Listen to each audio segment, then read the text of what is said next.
সে যদি দায়িত্বের অপব্যবহার করে সেটা ক্ষতিকারক। কি বলবো এই ব্যাপারে বলুন, বললে আবার আমাদের ওপর ইফেক্ট চলে আসবে। পুলিশ যদি এরকম করে তাহলে আমরা কি করে থাকবো বলুন, আমরা নিরাপদে থাকবো কি করে? মেয়েরা তো নিরাপদে নেই। সিভিক ভলেন্টিয়াররা দিনের পর দিন এই অত্যাচারটা আপনাদের কাছে আজকে নতুন হয়তো, কিন্তু এরা প্রায় সময় এটা করছে। ক্ষতিকারকই কি আমাদের কোনো জাস্টিস হচ্ছে? কিছুই তো হচ্ছে না। সিভিক ভলেন্টিয়ারের কাছে এইটা নয়, এবং তাদের ল অ্যান্ড অর্ডার হাতে তুলে নেওয়ার মতন অথেন্টিকেশনও নেই। মানে যে কোনো কিছু সিভিকই ক্ষতিকারক, মানে কি বলবো, এরা হচ্ছে আগাছা টাইপের। ক্ষতিকারক, অবশ্যই ক্ষতিকারক। আরজি করের মতো যে নৃশংস ঘটনা, সে ঘটনার এখনও পর্যন্ত বিচার হয়নি, কিন্তু সেই জায়গায় দাঁড়িয়ে একেবারে 24 ঘন্টার মধ্যে যাকে আটক করা হয়েছিল এবং পরবর্তী ক্ষেত্রে তাকে গ্রেপ্তার করা হয়, তিনি সঞ্জয় রায়। তিনি একজন সিভিক ভলেন্টিয়ার এবং তারই প্রতিবাদে, এই আরজি করে ঘটনার প্রতিবাদে আমরা গতকাল দেখি বিটি রোডে দাঁড়িয়ে সেখানে প্রতিবাদে নামে রাত্রি দখল করে মহিলারা প্রতিবাদ করে, কিন্তু সেখানেও একজন সিভিক ভলেন্টিয়ারের বাড়বাড়ন্ত মদ্যপ অবস্থায় তিনি ব্যারিকেডে একেবারে ধাক্কা মারেন এবং সেই জায়গায় আরও একজন পুলিশকর্মী তাকে সহায়তা করেন সে জায়গা থেকে পালাতে। এখানে দাঁড়িয়ে একটা প্রশ্ন সাধারণ মানুষজনের মধ্যে বারে বারে উঠে আসছে যে সমাজে তবে কি সিভিক ভলেন্টিয়ার স্বাস্থ্যকর নাকি ক্ষতিকর? তারাও কিন্তু এই বিষয় নিয়ে যথেষ্ট চিন্তায় রয়েছে এবং পুলিশ প্রশাসনের ভূমিকা নিয়েও তারা বারে বারে উদ্বিগ্ন প্রকাশ করছে। কি বলছেন সাধারণ মানুষজন, সরাসরি তাদের মুখ থেকে শুনে নেব। এটা বলতে প্রত্যেকেরই দায়িত্ব আছে, এখন সে যদি দায়িত্বের অপব্যবহার করে সেটা ক্ষতিকারক তো বটেই, এটা বলতে পারি। হ্যাঁ হ্যাঁ, দেখুন কী হয়েছে বলতে পারছি না, আমি খবরে দেখলাম আজকে সকালবেলা। এবার ব্যাপারটা কি, ব্যাপারটা হচ্ছে মানুষ প্রতিবাদ করছে, এই ঘটনার জন্য মানুষ প্রতিবাদ করছে। যদি কেউ অন্যায় করে থাকে, মানে আমি ক্ষমতায় আছি বলে বা আমার, এটা উচিত নয়, তো এটা উচিত নয়। আমি বলবো যে আমার যে দায়িত্বটা আছে আমি সেই দায়িত্বটা পালন করতে পারি, কিন্তু আমার হাতে মানে দায়িত্ব আছে বলে আমি হচ্ছে নিজে ব্যক্তিগতভাবে যা করব এটা তো উচিত নয়। এটা আইনত ব্যবস্থা নিলে এটা পরিকাঠামো ঠিক থাকবে, এটা তো সংগঠনকে দেখতে হবে যারা এদেরকে নিয়োগ করছে তাদের, এই আর কি। চলছেই তো কন্টিনিউ না, কি বলবো এই ব্যাপারে বলুন, বললে আবার আমাদের ওপর ইফেক্ট চলে আসবে। এই যে ব্যাপারে কথা বলাই উচিত না, এই যে ব্যাপারে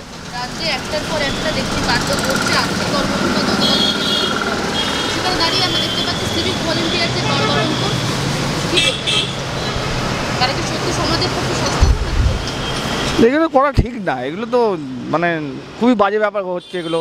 মানে একটা ঘটনা ঘটেছে সেটা নিয়ে একটা সরি বলে দিলেই মিটে যেত ব্যাপারটা, কিন্তু যেটা করেছে ঠিক করেনি এটা।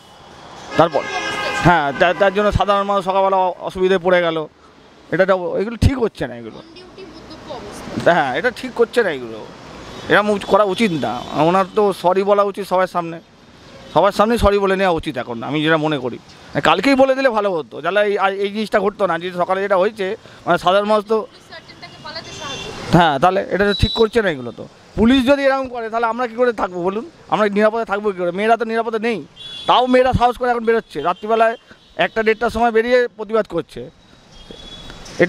এটা ঠিক না, এটা যা হচ্ছে এগুলো ঠিক না, এগুলো ঠিক হওয়া উচিত। পুলিশের ভূমিকা এরকম থাকলে কিন্তু সাধারণ মানুষ চুপ থাকবে না। ভলেন্টিয়াররা এই সিভিক ভলেন্টিয়ার যারা যে জিনিসটা ঘটছে, মানে আজকে বলে নয়, আজকে আরজিকর যে ঘটনা ঘটেছে খুবই দুর্ভাগ্যজনক, এবং যারই সন্তান গেছে, আমার সন্তান হলেও খুবই দুঃখজনক। কিন্তু একটা কথা বলে রাখি যে সিভিক ভলেন্টিয়াররা দিনের পর দিন এই অত্যাচারটা আপনাদের কাছে আজকে নতুন হয়তো, কিন্তু এরা প্রায় সময় এটা করছে, ঠিক আছে? যদিও প্রশাসন বিভিন্নভাবে চেষ্টা করছে না তা না। আর যদি বলেন আরজিকরের যে ব্যাপারটা, সেটা আমি ডিটেলস আপনাকে খুব বেশি হলে যতটুকু আমার জ্ঞান দিয়ে বলতে পারি, সেটা হলো যে দেখুন, এটা তো যে কোনো পলিটিক্যাল ব্যাপারেই আপনাকে বলতে হচ্ছে আর কি। এটা তো দিদির হাতে ছিল, মুখ্যমন্ত্রী সিএমের হাতে, তারপরে 3 দিনের মাথায় আমাদের সিবিআইয়ের হাতে চলে গেছে। তো আমার প্রশ্ন হলো আপনাদের কাছে একটাই, যে এতদিন হয়ে গেল সিবিআই যে ব্যাপারটা এতদিন হয়ে গেল, যা কিছু ঘটুক, মানে ওর ফাঁসি হোক এ হোক, আজকের পেপারও আপনারা দেখেছেন যে ও পলিগ্রাফিতে টেস্ট পেয়ে, আপনারা তো রেগুলার খবর রাখেন, তাতে ওকে পাওয়া গেছে। তাহলে পরে কেন একটা জাস্টিস হচ্ছে না, এবং সঠিক জাস্টিস হয়ে তার শাস্তি এবং ফাঁসি অতি অবশ্যই চাইছি আমি একজন সাধারণ এই নাগরিক হিসাবে, কিন্তু যেভাবে হোক এটা যেন খুব তাড়াতাড়ি হয়। আর একটা কথা বলতে বাধ্য হচ্ছি, সেটা হলো আপনারা বিভিন্ন জায়গায় রিপোর্ট করছেন, সেটা হলো বিচারের দাবি সকলেই করছে, হ্যাঁ। সেখানে দাঁড়িয়ে সিভিক ভলেন্টিয়ারের বারবার হ্যাঁ, ওইটাই বারবার বলছি যে ওরা দিনের পর দিন বেড়ে যাচ্ছে, এইটার শক্ত হাতে দমন করা উচিত। আমি তো বলবো ক্ষতিকারকই। এ কি আমাদের কোনো জাস্টিস হচ্ছে? কিছুই তো হচ্ছে না, জাস্ট ইয়ে হয়ে যাচ্ছে, আর তো কিছুই দেখতে পাচ্ছি না। না, এই সময় দাঁড়িয়ে আমরা দেখলাম যে সিভিক ভলেন্টিয়ার যে কাজ, যার পোর্টফোলিও হচ্ছে গিয়ে পুলিশদের সাথে থেকে পুলিশদের অ্যাসিস্ট্যান্ট হিসেবে কাজ করা, কিন্তু তারা এই জমানায় দাঁড়িয়ে তারা নিজেদেরই একরকমভাবে পুলিশের মতন করে তারা কাজ করতে চাইছে। শুধু তাই নয়, এই আরজি করের ঘটনা তো বটেই, এবং তার বাইরে এই বিটি রোড অঞ্চলে বা গোটা রাজ্য জুড়েই সিভিক ভলেন্টিয়াররা মানুষদের যেভাবে হ্যারাস করে।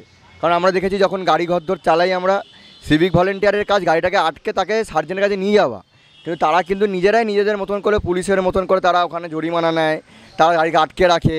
ঠিক আছে, সুতরাং এই সিভিক ভলেন্টিয়ারের কাজ এইটার নয়, এবং তাদের ল অ্যান্ড অর্ডার হাতে তুলে নেওয়ার মতন অথেন্টিকেশনও নেই, কিন্তু তারা এই মুহূর্তে দাঁড়িয়ে দিদির লোক হওয়ার দরুন বা দাদার লোক হওয়ার দরুন তারা সেরকমভাবেই কাজকর্ম করছে। নিশ্চিতভাবে এই সময় দাঁড়িয়ে সিভিক ভলেন্টিয়ার আমাদের রাজ্যের পক্ষে খুবই ক্ষতিকর, এবং শুধু তো সিভিক ভলেন্টিয়ার নয়, এই বর্তমান জমানায় মুখ্যমন্ত্রীর অনুপ্রেরণায় সিভিক ডাক্তারও পাওয়া যাচ্ছে, সিভিক টিচারও পাওয়া যাচ্ছে, এবং সিভিক ব্যাপারটাই এখন কোথাও গিয়ে একটা কন্ট্রোভার্সিয়াল হয়ে গেছে। তো সিভিক ভলেন্টিয়ার কখনোই এই সময় দাঁড়িয়ে আমাদের রাজ্যের জন্য সুখকর নয়। মানে যে কোনো কিছু সিভিকই ক্ষতিকারক, মানে কি বলবো, এরা হচ্ছে আগাছা টাইপের। মানে আমার আজকে গাছ দরকার, সেখানে আমি আগাছা করছি, সেটা তো পসিবল না। সেটা করে তো আমার লং টার্মে কোনো লাভ নেই, ইনফ্যাক্ট শর্ট টার্মেও কোনো লাভ নেই, তাতে আমার এমপ্লয়মেন্টেরও মানে লাভ কিছু হচ্ছে না। তো কাজেই মানে ওভারঅল দেখতে গেলে মানে কি বলবো, বেসলেস ব্যাপারটা।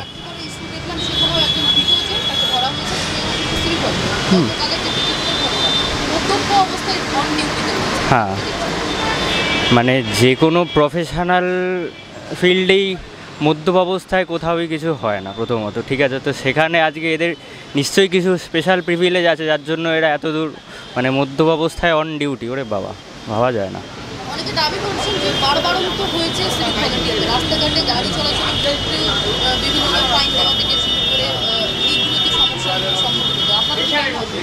অবশ্যই, মানে সিভিক ভলেন্টিয়াররা আজকে আপনি একটা সিথির মোড়, এখানে প্রতিটা মোড় দেখতে পাবেন, এখানে সিভিক ভলেন্টিয়াররাই মানে কি বলবো আন্ডার দ্য টেবিল ট্রানজ্যাকশানস ওরাই করে ম্যাক্সিমাম ক্ষেত্রে। আমি আজকে এইটাই বলবো যে কালকে আমাদের সাথে রাত্রিবেলা যে ঘটনাটা হয়েছে রাত্রি 3:30-র সময়, আমরা কালকে স্পটে ছিলাম।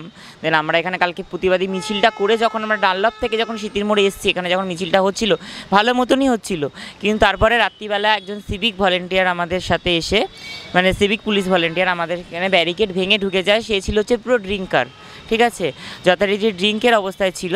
ওনার মানে কথা বলার মতন মানে ভয়েসও ঠিকঠাক বেরোচ্ছিল না, কিন্তু উনি হাত জোর করে ক্ষমা চেয়েছিল, কিন্তু সে উনি কী করলো, ব্যারিকেড ভেঙে ঢুকে গেছিলো। সেটা তো করা উচিত নয় কখনোই। আজকে আমরা চাইবো না, আমরা আজকে প্রতিবাদে নেমেছি, আমরা চাইছি যে এটা জাস্টিস চাই, আমরা বিচার চাই, কিন্তু সেই বিচার এখন অবধি পাইনি। যতক্ষণ এই বিচারের আমরা প্রতিবাদের বিচার পাবো, ততক্ষণ আমরা আন্দোলন চালাবো।